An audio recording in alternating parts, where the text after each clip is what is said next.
There is a 10-minute conversation you have been avoiding at work, and learning how to ask for a raise is worth more than every budgeting tweak you will make in your entire life. I am going to give you the exact number to ask for, the evidence to bring, the script word for word, and what to say when they push back, including the one sentence that turns a no into a scheduled yes. Because here is the part that should genuinely annoy you. Cutting your coffee saves you maybe $1,800 a year. A $5,000 raise, invested from age 30, is worth over $500,000 by 65. Same year of your life, 10 minutes of discomfort versus a decade of small sacrifices. And most people never ask. Every piece of money advice you have ever been given lives on the spending side. Cut the subscriptions. Skip the coffee. Cook at home. All of it works. And all of it shares one limitation. It is capped. $5 a day on coffee is about $1,800 a year. Quit coffee entirely, completely, forever, and you have found $1,800. That is your ceiling. You cannot cut below zero, and most people are already closer to that floor than the internet pretends. The income side has no ceiling at all. And unlike the coffee, every 2 weeks, whether you think about it or not, a $5,000 raise is nearly 3 times the coffee in year 1. But that still undersells it because of the thing almost nobody explains. Raises are a percentage of your base. Get your base up once, and every future raise is calculated on the higher number. That $5,000 does not sit still. With typical annual raises on top of it, that same bump is worth roughly $14,000 a year by the time you are 65.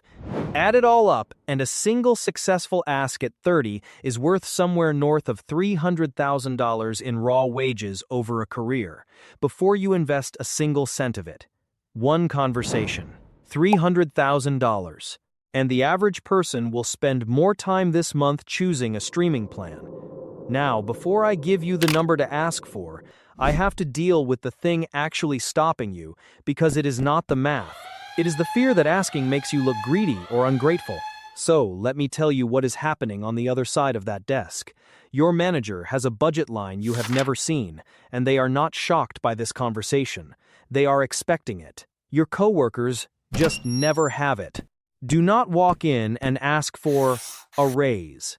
Walk in and ask for a number. Getting that number takes 2 pieces of homework. Homework 1. What does the market actually pay for your role? Start with the Bureau of Labor Statistics wage data. It is free. It is government, and nobody uses it. Then cross-check the salary sites for your city and your years of experience. You want a real range for your title, in your metro, at your level, not a national average, which is meaningless. Then check your own employer's job postings. Many states now require companies to publish salary ranges, so your own company may be advertising what it would pay to replace you. If that range is above what you earn, that is not an opinion. That is your employer's own published number.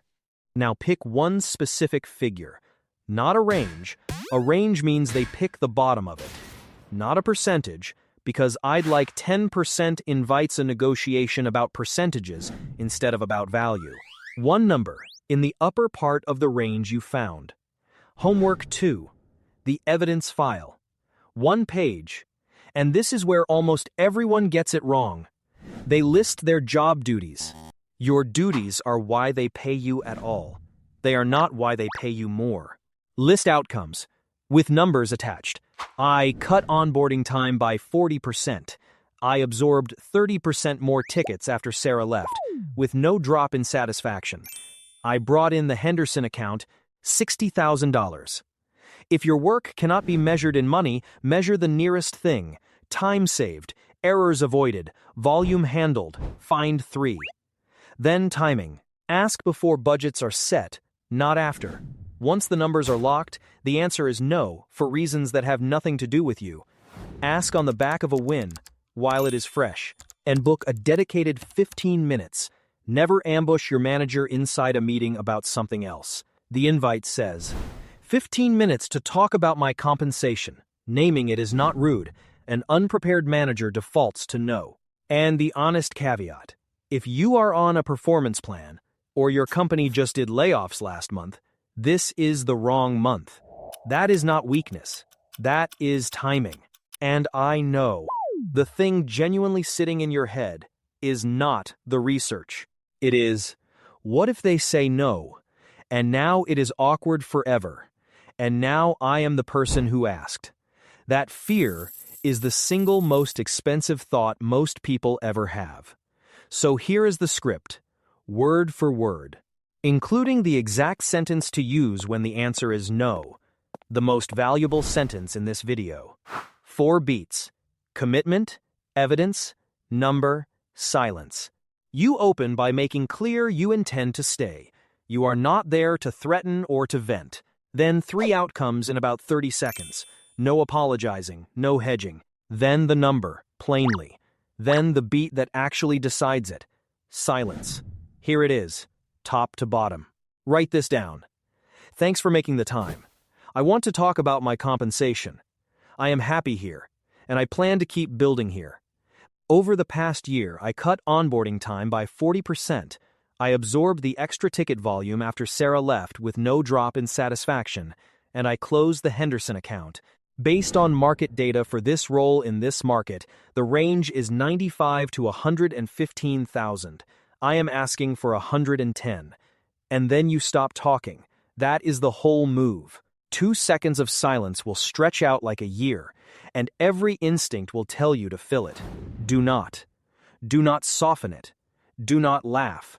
And whatever you do, do not add the sentence 90% of people add. But I understand if that's not possible. That hands back everything you just built. You have negotiated against yourself before they said a word. The silence is not aggression. It is just room for them to think. Now, things to never say. Never I need it. Your rent going up is not your employer's problem. Personal need is not leverage. Your value is.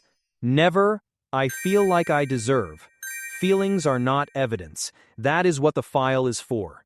Never apologize for asking, and never bluff a competing offer you do not have. If they call it, you have nothing.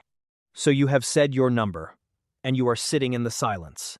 There are only 4 things they can come back with, and one of them sounds like a total win but is actually the most dangerous outcome in this conversation. Handle it wrong, and there is a real chance you are out of that company inside a year without understanding why. Let's take all 4. Answer 1. An immediate yes. Congratulations. And note this carefully, because an instant yes almost always means you asked too low. Take it. Get it confirmed in writing by email that day, and put a reminder in your calendar to do this again in 12 months. Aim higher next time. Answer 2. No. There is no budget. This is the moment the whole video exists for. So here is the sentence. I understand. What would I need to demonstrate between now and the next review for this to be a yes then? Then follow it with, can we write that down and book the follow-up now? Look at what that does. You have converted a no into a dated appointment with agreed criteria. You did not get angry, and you left as someone with a plan instead of someone with a grievance. And if your manager cannot name a single concrete thing you would need to do, that is enormously useful information. The answer was never about your performance. That tells you something about the company, not about you. Answer 3. Not now, maybe next cycle. Same move exactly. A date and criteria in writing. Next cycle with nothing attached to it is just a polite no with better manners. Answer 4. The counter.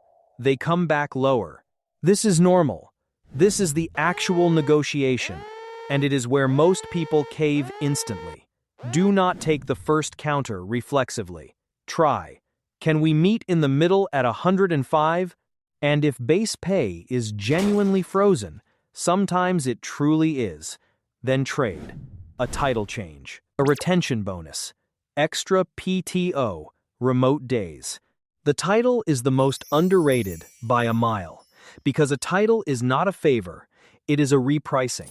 It follows you to your next job, and every future offer is anchored to it. Now, the dangerous one.